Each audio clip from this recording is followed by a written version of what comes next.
Hello, and welcome back to the Masonic Roundtable, a weekly program where Masons from around the world get together to talk about Masonic news and opinions in a friendly and social manner.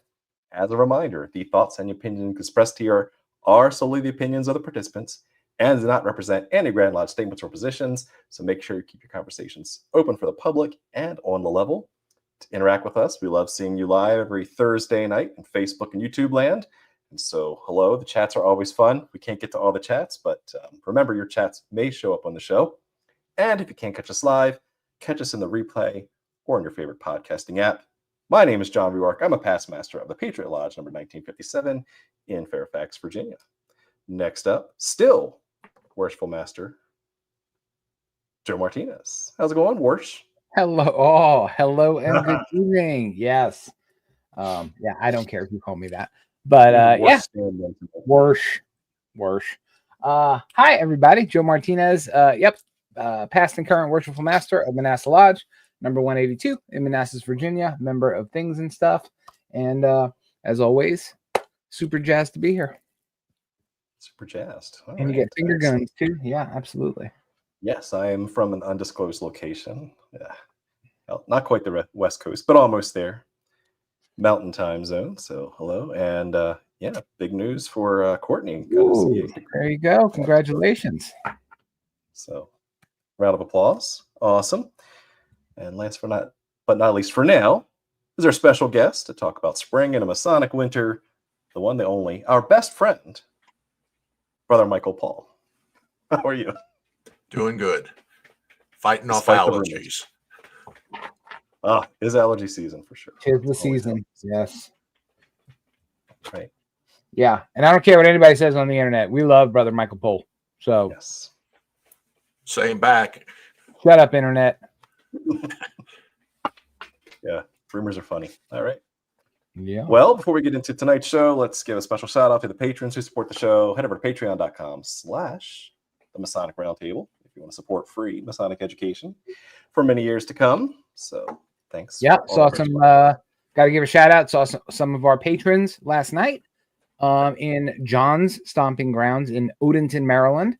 To visit Odenton Lodge. Sorry, they were saying Odenton Lodge, number 209 in Odenton. I see a couple of them on here, but yeah, quite a few patrons and lovers of the Masonic Roundtable there. So thank you for having me. And I think they're having another TMR host next month too. So making the rounds. Yeah. That's great. But thank you for your support. Awesome. Very cool. And then next up after that, we usually have Joe's favorite segment. Do we? Yes. Tarot card of the week.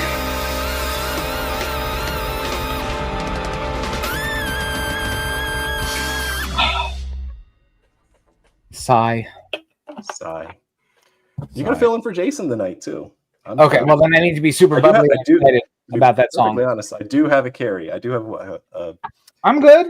We have take with me, but we're going with a plain Jane. We're going with this classic tarot deck. It's literally the what do we got? Let me see. Better weight. It's this. It's called the classic tarot. It is literally the Rider Waite is just a lot cleaner. Yeah, cleaner and dark pretty. Edges. Dark edges. Yep. So we're gonna go ahead and shuffle it up, and we're gonna pick the first card that pops to the top. So we are going with Zaz. Yes, the High Priestess. Awesome. Yeah, great card. That's certainly a Masonic card for sure, and indeed overly loaded with symbolism. Yeah, there's a bit of masonry on here. Yeah, just a tad, just a sprinkling. Just holding it up. But yeah. So what does the High Priestess represent? We got secret wisdom, secret knowledge. We've got your spiritual side, your essence. Right? She's got the moon at her feet. Mm-hmm. She's holding a copy of the law, the Torah. She has the Kabbalistic set of pomegranate behind her. Bina, maybe? That's cool. We gotta find out what the correspondence is with High Priestess. I'm out of date on my correspondences, but Yeah. Well, we've got a purveyor of mysteries with us tonight with Brother Michael. So that is good. Yes. Yes. Yes. One who seeks for the philosophical, as we'll discuss tonight, which is Indeed. a lover of wisdom. Would you say a lover of Sophia, even? Ooh. Sure. Absolutely. A philosopher, as it were. It's a good tie-in. And a little bit of masonry on the sides. So good pull. Good pull. You're welcome. So focus on your inner spiritual side tonight as we dive deep into tonight's topic, which is actually based on a collection of essays written by one Brother Paul himself in his newest book, the book entitled Spring in a Masonic Winter. So it's a fun collection. And, it's interesting when you start off with, I've read other aggregations or assemblies of essays from other Masonic authors. And sometimes they're very disjointed, and which is fine because there's different topics for different things. But it's also neat when things kind of fall into a theme. And as I was reading a preview copy of Brother Paul's book, it was interesting just to see the theme really jumped out to me was the similarity of thought, being of like mind with the TMR hosts. Like a brother from another mother, because our masonry experience, as we'll talk about tonight, was quite similar. Even though it might be separated by a few decades, but it was certainly, we have an approach to our craft that I think is a labor of love, a laudable pursuit, as it were, but yet one that is always fought with uphill battles. So that'll be fun to talk about tonight. So we actually had you on to talk about New Orleans Masonry. We've had, which we brushed up on a little bit in one chapter. We'll talk a little bit more about that. And we also had you on to talk about religious Masonic ceremonies, to include Masonic baptism. So it was great to see that new addition. And the Monday, Thursday. And the Monday, Thursday episode, exactly. So, yeah. So where do you want to start? Because we have a lot of ground to cover. And questions. Well, the general idea of the book followed a lot of the other ones that I've done, that I want to pick an idea and explore it through a number of different areas. And in this case, the general idea was Masonic education and why we need it and what happens when either it doesn't happen or it happens incorrectly. Mm-hmm. And tying that in with the Scottish Rite, which, regardless of some thought, is a 33-degree system, and it's not a 29-degree system. And that's generally the idea that I want to do with this book, to try to look at what we can do to improve ourselves, and by means of following various Masonic teachings and problems that can come about if we take shortcuts or not pay attention or don't know something, and we assume that we do know it because we've gotten titles, and that means that we know much of everything. And that was generally the idea behind the book. Yeah, that makes perfect sense, right? The importance of Masonic education. So Masonic education can be about anything, right? I mean, you could do Masonic education on auto repair. You could do it on Alzheimer's Foundation, right? I mean, there's no limit to what Masonic education could be, right? That's what I discussed, and that was a real thing. I was invited to a lodge, and the guy was as sincere as could be. He was excited to put on an educational night, and he put on how to discuss automobile repair that you can do yourself inexpensive. And he honestly thought, and what I went for a number of years after trying to figure out why he thought this, and then I started seeing more and more bodies that would have politicians come, or the fire department, police department, real estate agents, every single topic that you could think of on the education. Well, that's And education, right? it finally dawned on me that they're doing this because they just don't know any better. They Right. honestly believe they were never taught. And there was years back, there seemed to have been a breakdown in what education meant. And you can't teach something that you don't know. And it somehow got lost. And there's a whole segment of Masonry that we just don't know anymore. And the danger comes when we believe we do know it and we mess up big time. Mm-hmm. Joe. Yes. So, Brother Michael, I first want to start off by saying I love you as always.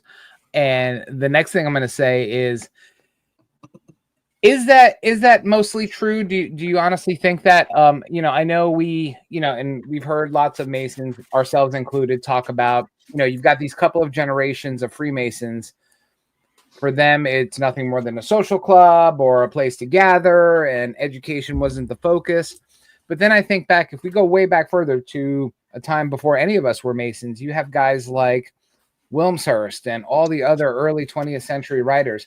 They were complaining about the same damn thing that we're complaining about now, right? Reasons who don't read. Yeah. And so my thought is it really ignorance, or did somebody make a concerted effort to say, Freemasons aren't going to do this anymore. We're going to focus more on the social aspect, or we're going to focus on being a community organization. Like, Well, is it just ignorance, or is it just, like I said, it was a shift in what Freemasonry was at the time? Well, I've also thought about this too, in the sense of that, like, Masonry is only as good as the preceding mentorship organization, right? So in other words, you're only as good as your mentor. So if you don't have a mentor who can expand your mind and make you a good person through Masonry, you're only as limited as what you're given, right? And so it's why it's kind of important that as things get handed down, that the culture doesn't start to wane. Right. Well, so that's part of it. That's part of it. Sure. I didn't ask you. I asked Michael. So you be quiet. Oh, sorry. Let me just excuse myself. All right. No. What I you mentioned Wilmshurst. I republished a couple of his books, and I took it from English, England English, and made it conversational English. I revised it, but I have changed none of his meaning. But if you read Meaning of Masonry and Masonic Initiation, this was in the 1920s, and he talks about exactly the same thing that we're going through now.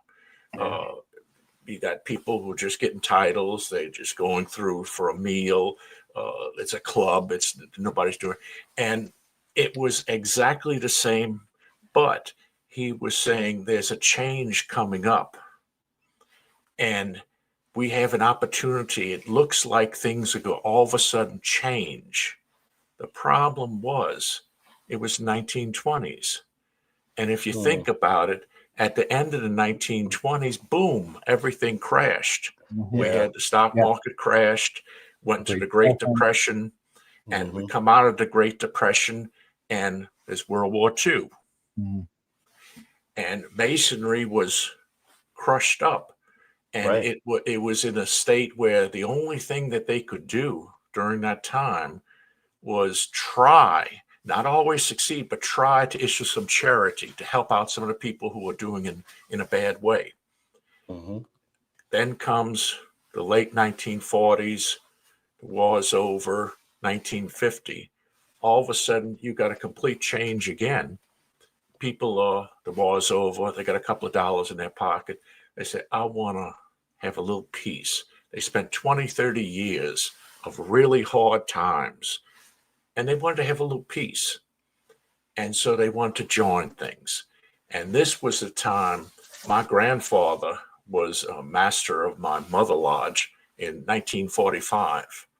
And I heard stories all growing up about how the Masonic Temple building in New Orleans, they had a Olympic-sized swimming pool in a basement, and everybody, the whole family, would come for dinner on the second floor, a banquet. And then the men would go upstairs to the meeting. Ladies would take the children down to the basement. They go swimming. And then afterwards, they have a little cup of coffee. This was what they needed. They needed a break. And membership exploded in the United States and pretty much all over the world.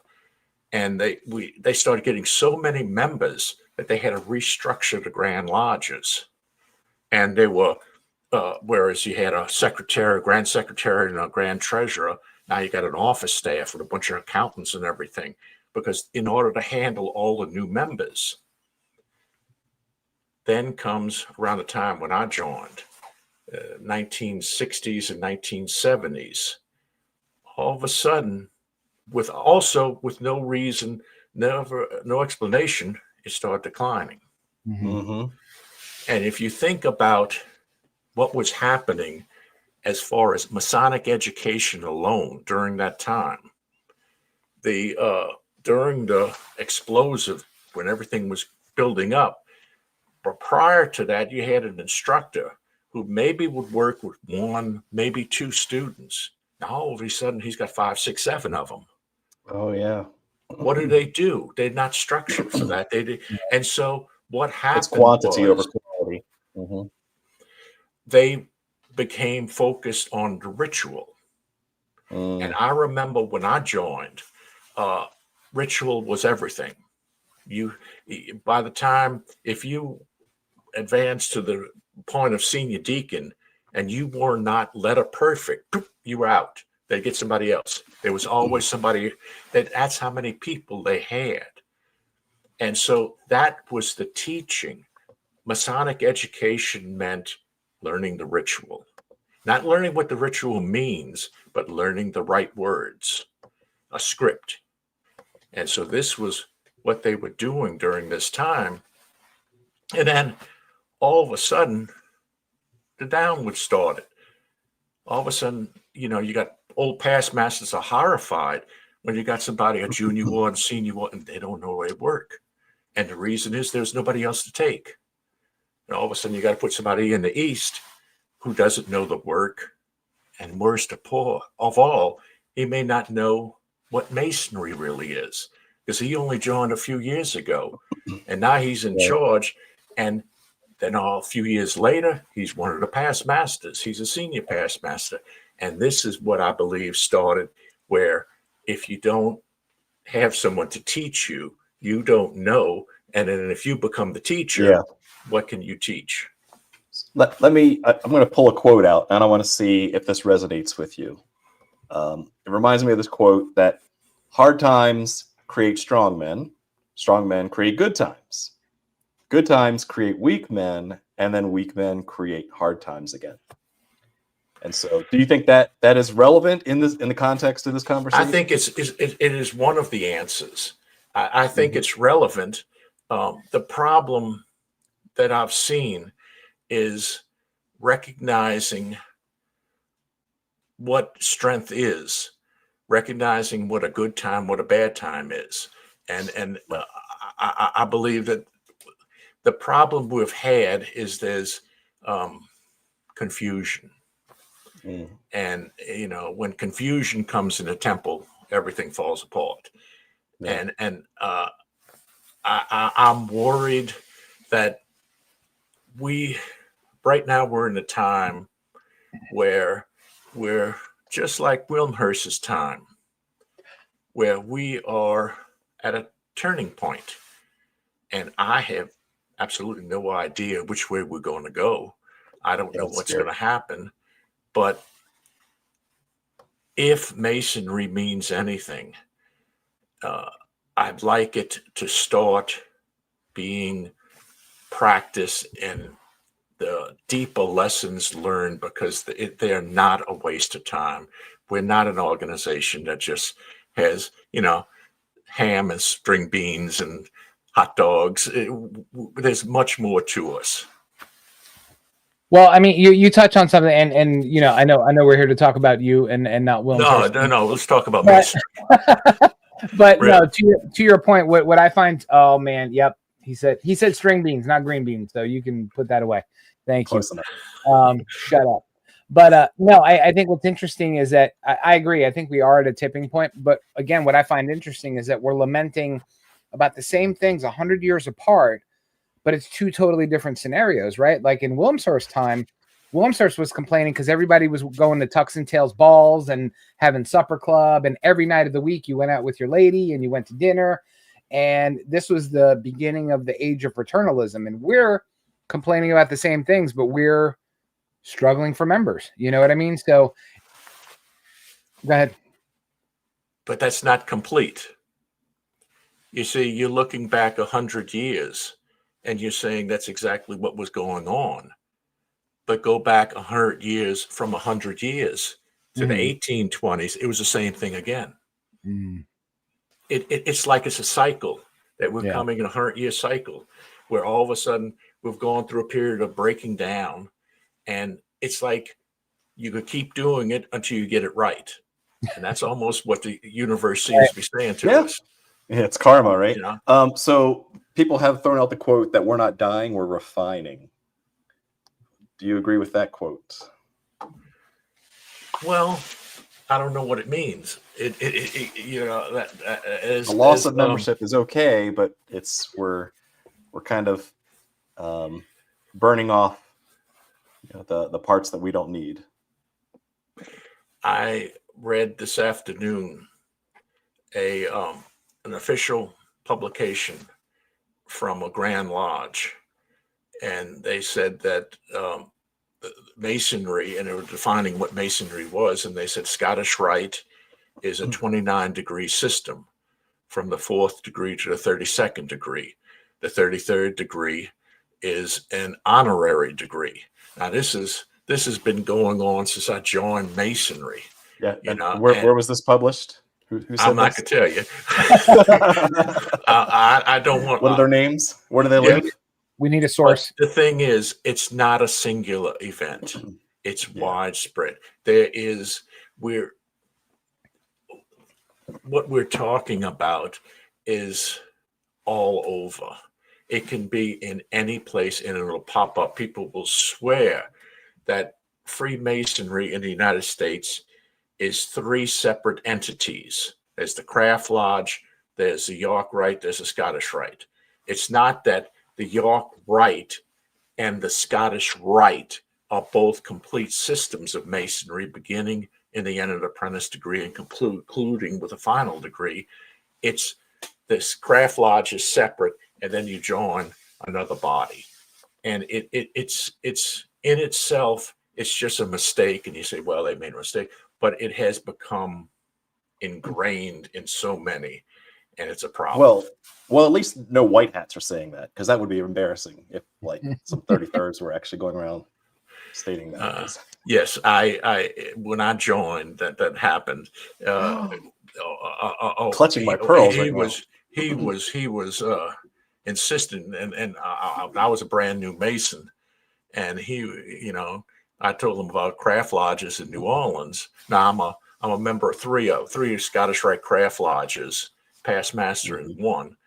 And he was telling me there's no such thing. And I said, no. I said, the Grand Lodge, Louisiana, has 10 lodges that work in the Scottish Rite craft ritual. No, they don't.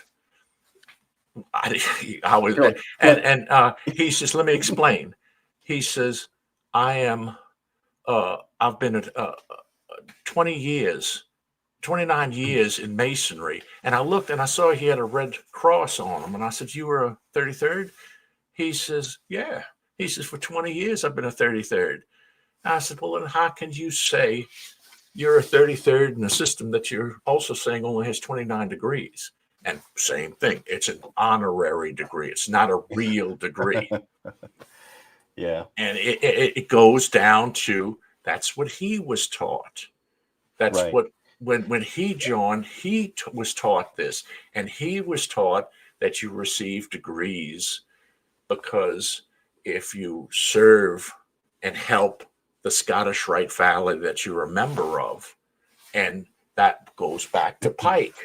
Pike, after the Civil War was over, the Scottish Rite was falling apart, and Pike did do some brilliant things, and one of them was that he saved the Southern jurisdiction, but he did so by taking movers and shakers who didn't know anything about the Scottish Rite, and he saved the body, but it was a husk. It was inside was nothing, and that's the shame, and that's what we've got to first realize it, and then second do something about it. Yeah, the first step of a 12-step program is admit you have a problem, right? And then go on and fix it, right? Yeah, because as long as people say there's nothing wrong, you're the problem, you're the malcontent, then the problem's going to go on. Be the change, Joe. Be the change.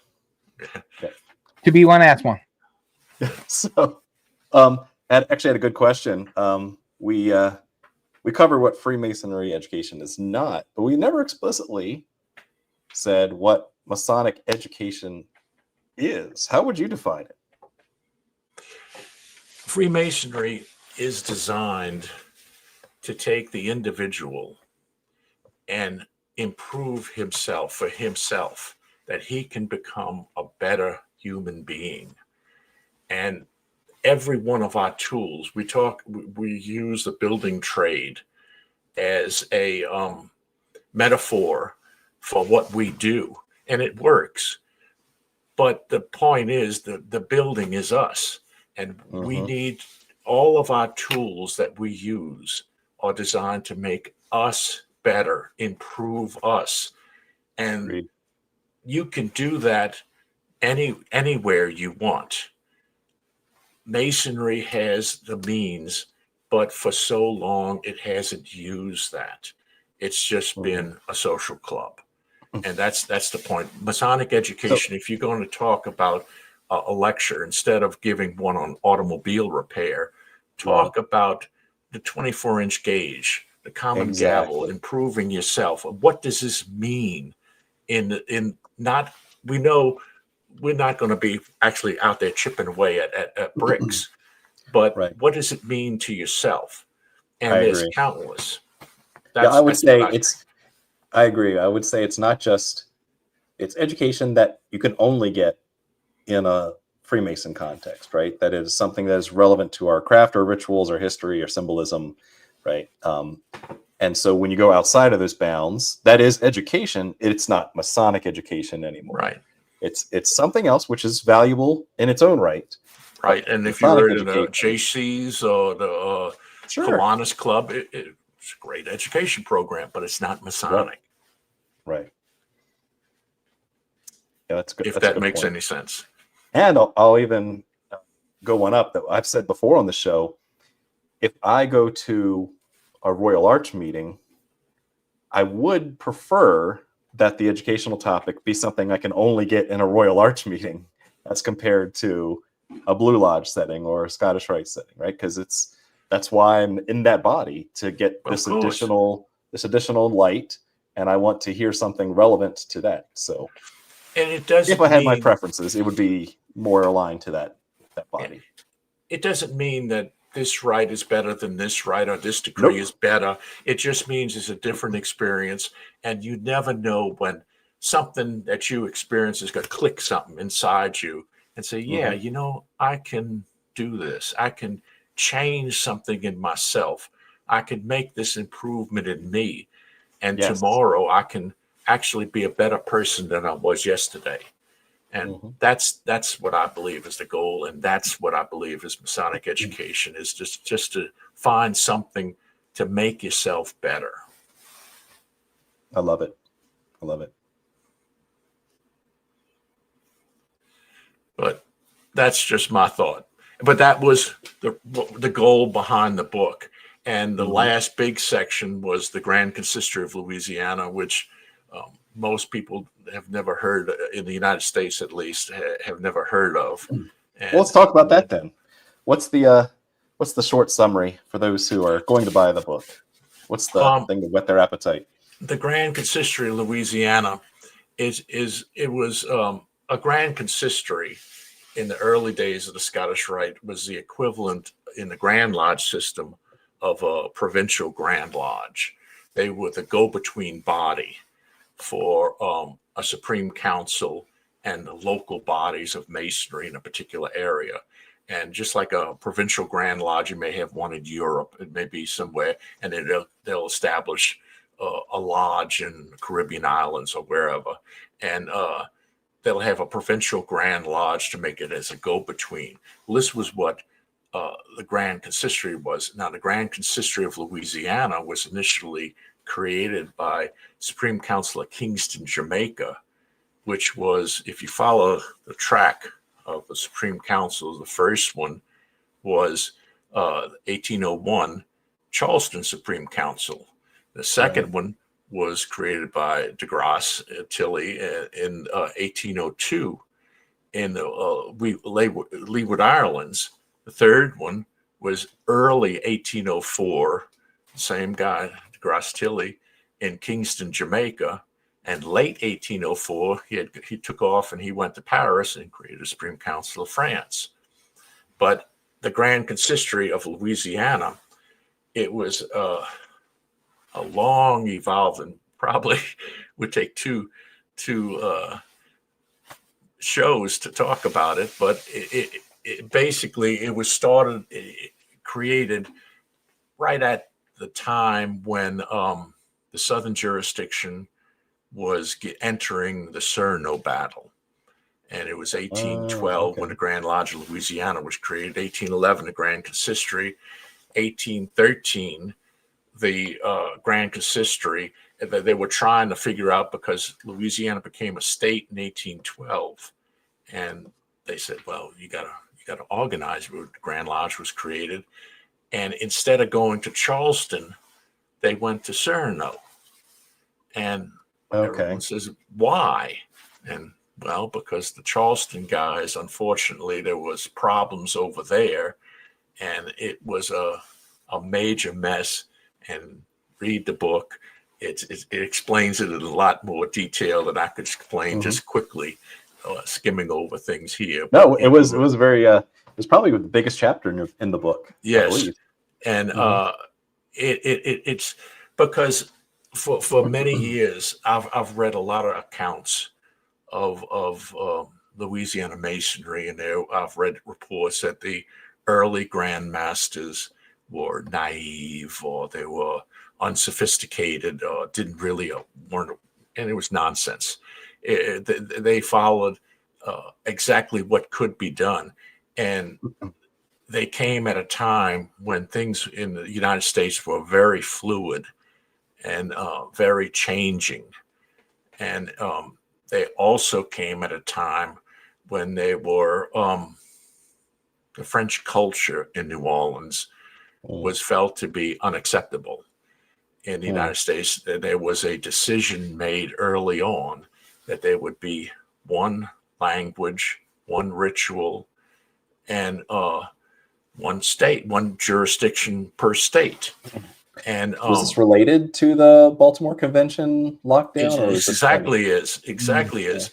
But they came in New Orleans, and they had up to 5 different languages being worked, and they had at least three different rituals. And they said, well, this is no good. You can't do this. And the Grand Lodge of Louisiana was stunned. It was like New Orleans was a separate universe in the United States. And they said, well, we got people here who speak Italian or German or French or Spanish. Why do you care? With culture. Nope. You got to have one language, one ritual. Well, this is the ritual. It's worked over in this jurisdiction. It's very well recognized. Nope. This United States, and it was an intolerance. And that was one of the big problems that it was just, no, you're not going to do it. And so I think it's fascinating, right? Because the first question is like, well, why should anyone care about the Cerno Wars, right? And what does this have to do in the context of like, to the victor goes the spoils? But yet, I think it took so much time and progression. If you look at jurisdictions like Washington, D.C., that they are letting 1,000 flowers bloom. They're letting different language lodges, flourish. Ones with different rituals, literally different languages. I think that's that's the beauty of it, and that's what makes it unique, and that's what makes it grow.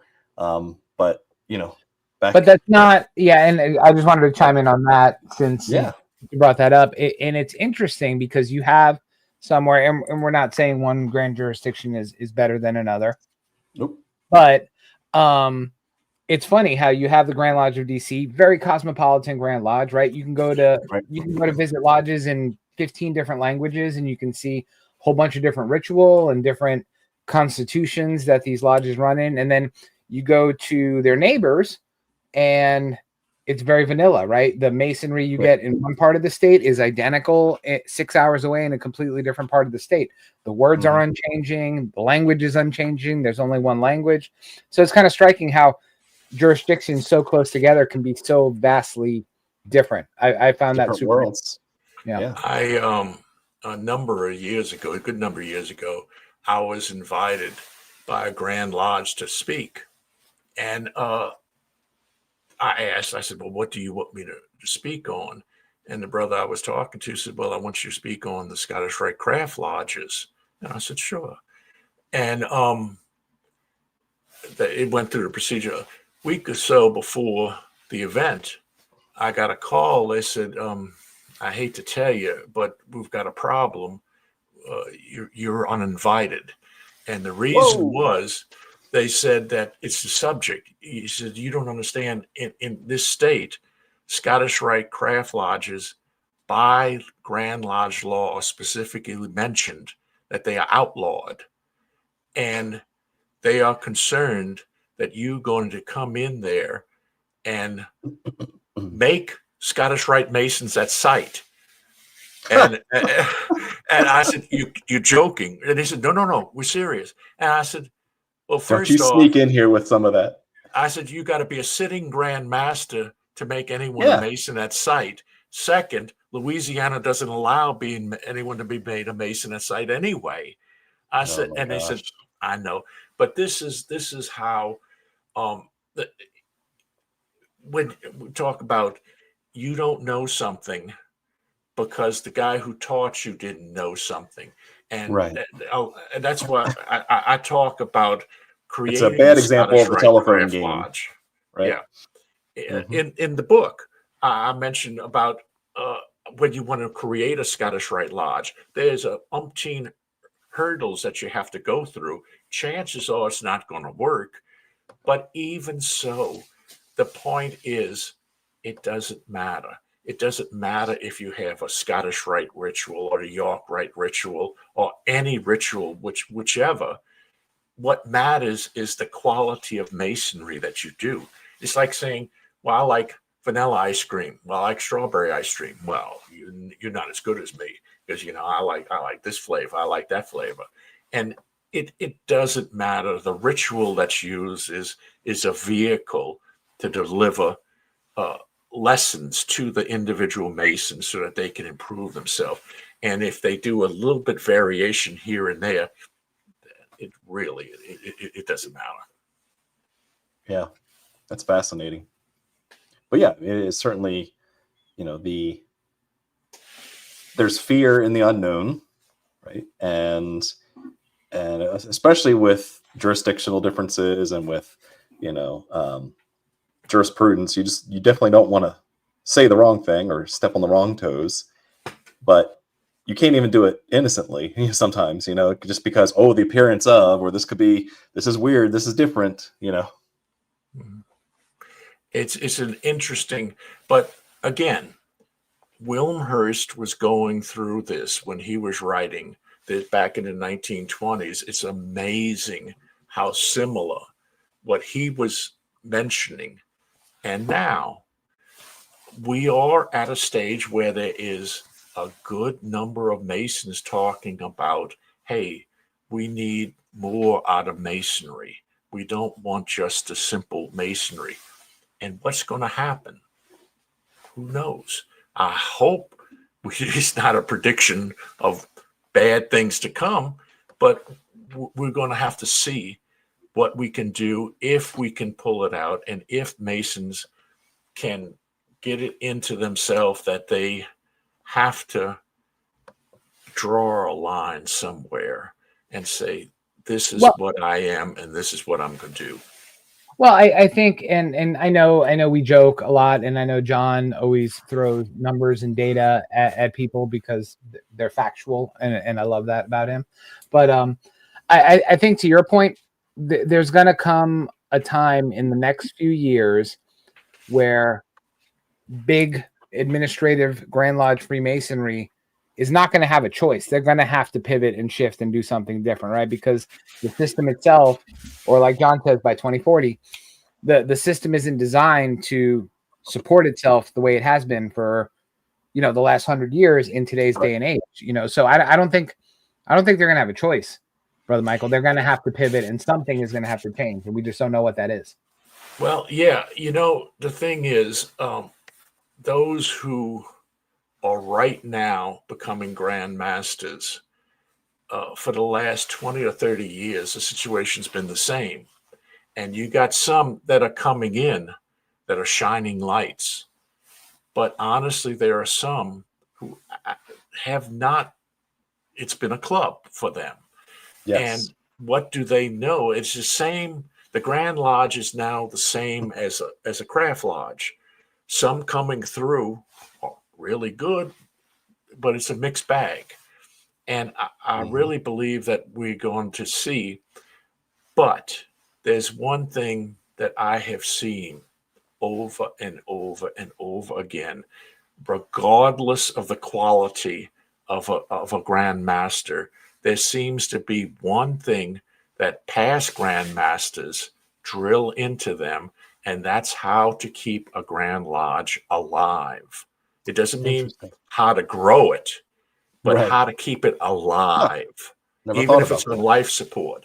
So that raise those dues. But there's a whole series. Keep your head low.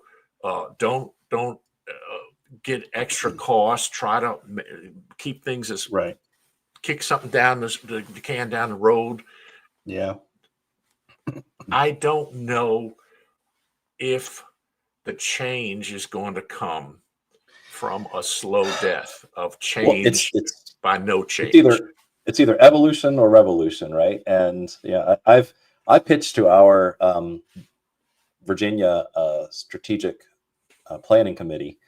I showed them, hey, based on our numbers, if you project out the past decade's worth of membership, like this is where it goes to zero, specifically for Virginia. And spoiler alert, it wasn't too far away from 2040. And they were like, that's nice. Have you finished like our want to be a Mason pamphlet? I'm like, guys, I'm trying to show you, like, if you're a passenger and you see someone's driving into a wall and you would like, hey, I need to grab the wheel here. You're like, no, we're still good. Just keep going. Put your blinders on. Forget, let's go. No distractions. Like, hey, you feel like you want to do something, but again, I think we all agree that it might take some pain before they actually turn course. Well, what I've seen is individuals need to change. They need to change how they've been thinking. Sometimes if you're going along and you say, I'm right, this is what's right. But if you're locked into something that's taking you off a cliff, at some point, you got to say, wait, let me see and let me reevaluate who I am. And if one by one, individual Masons start turning inward and making themselves as the teachings say, then we may see grassroots movements that will flicker up and go up to Grand Lodge level. And some of the ones who you change through constant talking may end up Grand Master somewhere and can affect actual change. So we're not at a hopeless point. I believe we have an opportunity. Yeah, I agree. I'm cautiously optimistic. Right? If we do it right. But that's not the way we did it in my grand year. Yeah, I mean that really I think you underscored that point you made, Brother Michael, when you said and I've seen this, and I think all of us have seen this. I've seen people what we would consider younger Masons, right, that start to get positions of authority, and they're a bright shining beacon, and then once they get there, they kind of plateau out, right, and they don't want to change things too much, and this burning flame that they carried around as they were walking up those steps kind of peters out and fizzles away, and you always wonder, like, what happened to this guy? Like, where's all the fire, where's all the brimstone, where's all the change that's going to happen? And you said something really poignant before. I really do think that in a lot of these cases, to your point, there's a talking to that happens. It's like, okay, we need to keep things the way they are. We don't want them to get worse, so don't do anything to rock the boat. And unfortunately, I think those conversations happen more than we would like. It's we are living in a time where I truly believe what each and every one of us does matters, and it does matter the individual. And no matter how insignificant someone believes they are and how unimportant, I believe that we all have something in us that we can affect change, and we can affect something actually good. And it's got to start with an honest evaluation of ourselves. Yeah, and looking at ourselves. I'll add to that and say that, like, pragmatically, right? We do have fewer members, but that means, like, your ability to make an impact is actually greater if you look at the portion of the pie, right? Because general membership is down. So those who are still active and engaged and are trying to do the right thing have the ability to make bigger impacts than when we were at our peak in 1959, right? So there's that positive aspect. That's the glass half full there. And being active, it does give that chance to have 1,000 flowers blooming, trying different things, right? And sparking that creativity and that change you want to get to. So I think that's a fair point. I really don't want to be misunderstood about something. There's a lot of Masons that I've seen in my 50 years of Masonry now, who absolutely did not understand anything about Masonry, the deeper aspects. Yeah. It was a club for them. Yeah. And however, they would give you the shirt off their back. They were as honest and decent. Thank you. So when we talked about the weak men quote, when we talked about these guys who gave education that had nothing to do with Freemasonry, we are not saying they're not great men. We're not saying they're not great Masons. We're just saying that in the context of Masonic education, spiritual growth, right, building your own internal temple, that we still have some work to do. We as a fraternity, right, and we're trying to correct those things. So and we've had 2 periods of time where young guys have come in and have gone, what? This is not what I knew before. The first period was when they saw that and they took off running. Second period, now they're seeing it and they're saying, no. I'm going to show you how it's done. And that gives more hope. They're not just, this is a waste of my time. I'm out of here and taking off. It's energy versus apathy, right? They're actually trying to change, right? They're making the effort to put in what was either sold to them or hey, I've heard multiple times in multiple jurisdictions, people say that when they go and do investigation committees, a lot of these profanes are coming in with more knowledge than some of the members. And that's right. Like, oh, do you have this chamber? Do you have this stuff? And you're like, I don't know. Right. And this is a good thing because now they have this expectation. Yes. Do you have this wall of skull? Pole? Have you read Michael Pole? I said you got prospects that have Michael Pole books on the bookshelf and there aren't even Masons yet, So, but I got to tell you something. These guys who know all the philosophy, that does not mean they know the workings of the lodge. And one of the biggest problems is when one of these guys gets in and they immediately run them through, sort of knocking things out, immediately run through, calm down, and get them into the chairs.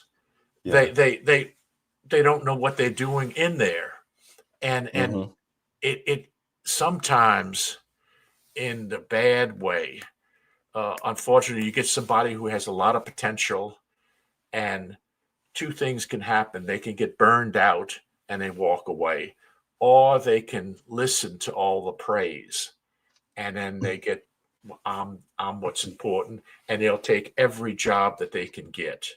And once Yeah. they start taking every single job, then they can't deliver what they promise, and they end up being more of a damage than Yeah. they realize. Yeah. And as Brother Courtney says, it's like, will they have the energy to stick around and try to make sure that change happens? That's the hard part, because you get guys and we've heard from multiple people that we say, hey, look, you got to put in some sweat equity to try to change the culture. And they're That's like, yep, I did. I tried it and it didn't work. But That's depend on the body. But well, Because yeah, no, that's a good if point. the body allows someone to just be a figurehead, then this is exactly the type of body that this type of person will join. And they just want titles and all, I'm past of this, I'm past of that. And they don't have the time to do the work, but they don't really need to do the work. So it's a lot of responsibilities on the body to make sure that they're bringing in someone right. But in defense of, because I completely agree with you, Brother Michael, but I think, and we've all seen that younger, exuberant Mason who is excited about Masonry and joins a lodge where it's just, green beans in the minutes, right? And that's all there is. So they try things. Hey, let's do education. Hey, how about I become the education officer? How about we go visit another lodge? They start to do all these things because they read your books and they listen to people like John, and they go out and do things. 5 to 7 years later, you don't see these guys in lodge anymore because they're so burnt out because they tried to do something new and it never went anywhere. And they're like, you know what? I'm going to go do something else. Yeah. So how do you break past that sweat equity apathy, I guess you could call it, right? Because it happens. I've seen it. I've seen guys that joined the lodge 5 years ago. I don't see them anymore because they got burned out. They got tired of trying, Sadly. Yeah. There was a guy who was a amateur professional chef. He joined a lodge and he wanted to do something, and he cooked a meal. Well, they went crazy. They said, this is wonderful. This is the best meal we've ever had here. Well, guess what? He started cooking the meal every meeting, and they would pay him for his what he bought, but they never stuck around to help him clean the pots, to go pick up the stuff, do any of the stuff. And eventually he says, I'm stupid. I'm not going to just keep doing this. And they didn't even, most of the time, they didn't even thank him. They told him every now and then what they'd prefer. I don't care for this as much as what you had last week, So he walked. So there's a responsibility that the body has to have in dealing with all the way across the board with people, and they got to think. Well, so one last topic. Another chapter you discussed, kind of the I guess the summary I'll call it is savoring your Masonic research, in the sense of everything's online nowadays and it's very easy to go and just search something up. But then there is a beauty that comes with the experience of not only handling physical lodge minutes and artifacts and that kind of thing, but also the surprise that comes with, you could be flipping through and all of a sudden find this one letter from an icon of your lodge or from a historical figure that you didn't even know was there. And I think you did a good job of putting in perspective how important it is to go out, to get out of the building, to get away from the laptop and actually get hands-on with your Masonry, especially when you're doing Masonic research. Why is that important? Because there's always something that when someone in a library, as dedicated as they are to scanning things, they may miss some documents, or they may not realize what is important. And going there yourself, you get to see everything, or they might have, there's so much that's missed when they're scanning things.